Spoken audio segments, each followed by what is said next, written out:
Welcome to Shop Talk, and we are out in Blue Springs, and I'm here with Scott Allen. He's a MOLS driver. Scott, want to go back in your history just a little bit and find out where was it that Scott got that first little inkling of racing where he thought maybe he might want to try it? Oh, I got that from my father. You know, it's in my blood.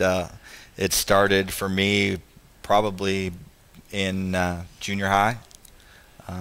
Even prior to that, you know, my father was racing go-karts on the ice in Iowa, on the backwaters of the Mississippi when I was in grade school, or prior to.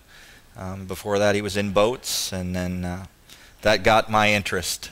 And in the summers, we were going to the dirt tracks, watching the midgets run, and lifelong dreams. Now, what track was that at? Where you were watching the midgets? Jeez. Up in Iowa? In Iowa. I think in La Crosse, Wisconsin. Wisconsin, okay. Yeah, in that area. We lived in Dubuque. Oh, okay. When he was racing the karts, and that's when my interest started. Kind of lit the fire, got Scott going. Absolutely, yeah. So what was the first thing you climbed into, Scott? What was the first racing? Go-kart. A go-kart. Go-kart, yeah. On the ice? No, I didn't run the ice, but I remember getting pulled on a sled, a flexible flyer behind a go-kart, spraying with ice with chains on the tires. I was going to say chains or spikes. It was chains on the tires, on alcohol. Yeah. Oh my gosh. Yeah. It was my father's kart was a Margay with the McCullough 101 with a Margay quick change in it. Oh my gosh. Yeah. Yeah. Okay. That's a lot of years ago. Yeah. Okay. What came after the go-kart? The go-kart went into the two-wheeled racing, the motocross. I did some BMX stuff. It did some motocross racing and some enduro racing. Tried my luck at some flat track stuff. Oh, really? Oh, yeah, wow. That was a little hairy for me at the time. Didn't like that 1 foot down there? No. Did you wear one of them metal plates? I did wear the motocross boots with the metal plates, but not the flat track stuff. I just wondered, do they still do that? Yes, I believe they do. They do, okay. Yeah. Okay. From there, after the motocross, I got introduced into the dirt world in the street stocks and the modifieds and the dirt late models. I worked for a gentleman that I crewed with in a late model series, and then got a ride in a modified with a friend, and then. Now, what year was this? And I started dirt racing seriously in about 1982, about the time I graduated for high school. I graduated in 80, so I'd be 81, 82. Okay, I'm also going to presume that this was probably up north, so it was IMCA. Yeah. Okay. Well, I think it was a limited late model. It wasn't IMCA. What would they called a sportsman at the time? Sportsman late model, what they call them now. It was kind of a mix. Okay, so give me a little, I don't want to say a timeline, but a little idea. Was it like you start street stock modified late model? Yeah, I built my first street stock in trade school. It was in trade school? In trade school, yeah. I was in school to be an underwater welder. Oh.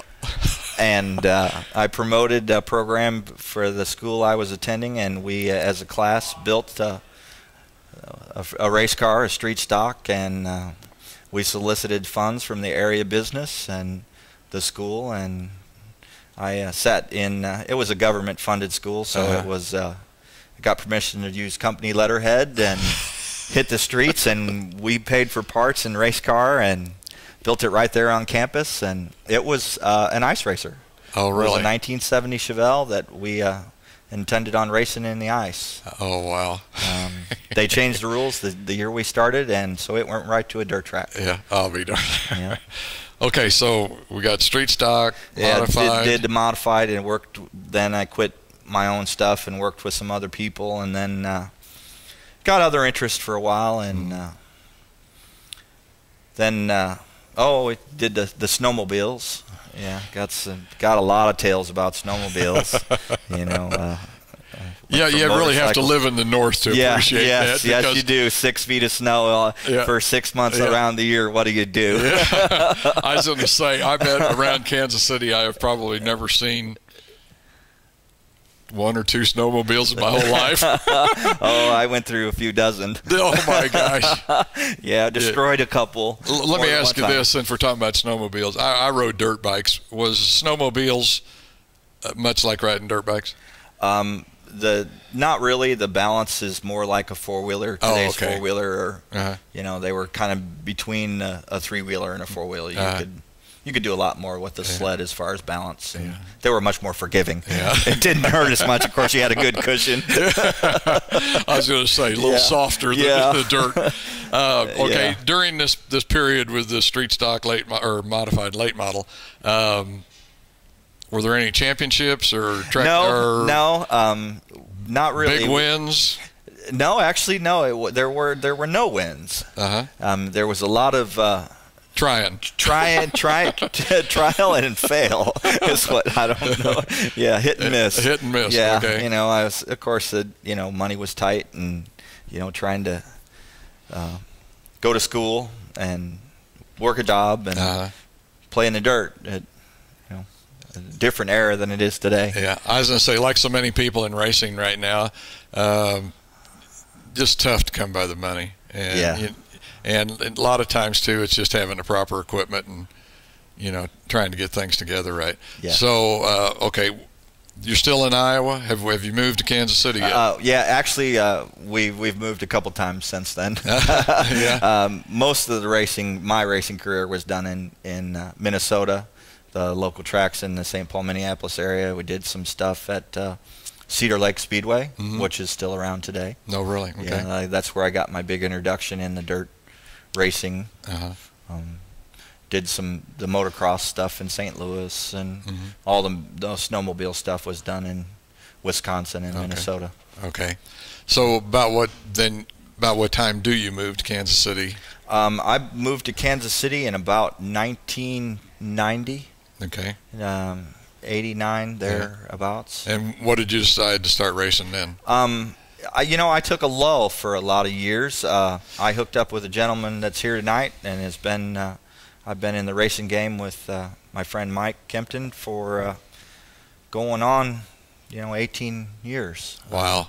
And he was into the ARCA series racing, and very big in handing a little bit of racing around the Kansas City area, Lakeside Speedway, I-70 Speedway for the last 25 years probably, or better. Okay. Yeah. So he's part of my crew today. What did you break into when you started here? I went on board with Mike as a mechanic and a fabricator. With my background in welding and mechanics, and we did a lot of low budget stuff and played with the big boys. Yeah. Traveling around, we did some stuff in mostly in Missouri and Illinois, Texas. No, what kind of car are we talking about? ARCA car. ARCA car. Yeah. Wow. Yeah. I never drove an ARCA car, but I've been in one and around it, and brought some of my little bit of background to the asphalt world, and so it and a lot of experience that has paid off over the years into the Midwest Outlaws. Right. I'm going to say this kind of brings us up to where we're at here tonight. Up to speed, yes, sir. And you finished 4th in the points this year in the Midwest Outlaws Lightning Sprints. It just seems like it's really a terrific organization to run with. Absolutely. It is one hell of a family. Yeah. Ever since I started, I got introduced to Midwest Outlaws 9 years ago. 2009 will be my 9th season. I purchased a used car, got a good buy on it, and it was actually a Canada car. A local builder, and that's what started it. The itch was back on. And you got your first feature win this year? Yes. Yeah, my first feature win. Where was that at? That was at Heartland Park. The last race of the year? No. Actually, no. It was at our first feature win was at Grain Valley. Oh, okay. This year, we did, I believe, 4 feature wins this year. Okay. And a couple of heats. Okay. So, well, folks, I'm afraid we're going to have to wrap up this shop talk. We've just flew through 10 minutes, and that's going to do it here with Scott Allen. All right. Thank you.